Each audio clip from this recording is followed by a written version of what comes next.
خدا کے مقدس کلام میں سے دیکھیں گے رسولوں کے اعمال، اس کا 4 باب اور اس کی 12ویں آیت۔ کتاب مقدس میں یوں مرقوم ہے، کسی دوسرے کے وسیلہ سے نجات نہیں،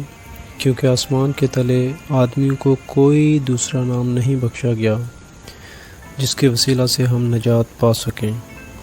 خدا ان کے مقدس پاک کلام کے پڑھے اور سنے جانے پر اس کی برکت ہو، آمین۔ عزیزو، اس آیت کا پس منظر اگر ہم دیکھیں تو مقدس پطرس رسول اسرائیلی سرداروں اور بزرگوں کو مسیح یسوع کی مصلوبیت کا واقعہ یاد دلاتے ہیں، جو ان کی آنکھوں کے سامنے یروشلم شہر میں رونما ہوا تھا اور جس سے کوئی بھی انکار نہیں کر سکتا تھا۔ وہ اس سب کچھ سے بخوبی واقف تھے جو یروشلم میں ہوا تھا، اور وہ یہ جانتے تھے کہ ہر آنکھ نے وہ واقعہ دیکھا تھا، اور اسی دوران ایک شخص ان کے ارد گرد کود رہا تھا، دوڑ رہا تھا اور خدا کی حمد کر رہا تھا۔ یہ شخص وہ جنم کا لنگڑا تھا جسے پطرس نے شفا دی تھی، لہٰذا پطرس نے اسی بنیاد پر یسوع کے جی اٹھنے کے بارے میں اپنے مقدمہ کو قائم کیا، اور وہ سارا ہجوم اس لنگڑے کی شفا کا گواہ تھا۔ اس لیے رسول مسیح کے جی اٹھنے کے گواہ تھے، اور اپنی بات کو آگے بڑھاتے ہوئے پطرس رسول کہتے ہیں کہ نجات صرف یسوع مسیح میں پنہاں ہے،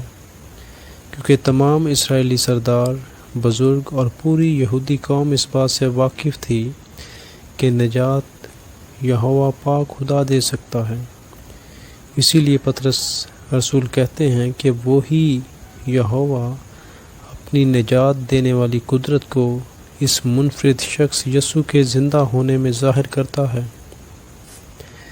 اور آج کی آیت یعنی 12ویں آیت میں لکھا ہے کہ کسی دوسرے کے وسیلہ سے نجات نہیں، کیونکہ آسمان کے تلے آدمیوں کو کوئی دوسرا نام نہیں بخشا گیا جس کے وسیلہ سے ہم نجات پا سکیں۔ عزیزو، ہم جانتے ہیں کہ پرانے عہد نامے میں موسیٰ نے کہا کوئی اور خدا نہیں سوائے یہوہ کے، اور پھر نئے عہد نامے میں ہم دیکھتے ہیں کہ پطرس نے کہا کوئی اور نام نہیں سوائے یسوع کے۔ سو عزیزو، سچا اور زندہ یسوع ہی، جس نے موت پر، گناہ پر، قبر پر اور ابلیس پر فتح پائی، وہی نجات کا واحد اور یکتا وسیلہ ہے۔ ہم خدا کا شکر کرتے ہیں جو وعدوں کو نبھانے والا خدا ہے۔ اس نے ابراہیم کے ساتھ وعدہ کو نبھایا اور اسے ایک خاندان، قوم اور پھر مسیح یسوع کے وسیلہ سے قوموں کا باپ بنایا، اور پھر اس نجات کی برکت میں مجھے اور آپ کو، اور پھر ہر قوم، قبیلہ اور رنگ و نسل کے لوگوں کو بھی شامل کیا، اور ہمیں ہمیشہ کی زندگی عطا کی۔ ہم خداوند کا شکر ادا کرتے ہیں کہ اس نے نجات کے اس واحد راستہ کی پہچان عطا کی اور ہمیں نجات کا حصہ بنایا، ہمیں نجات میں شامل کیا۔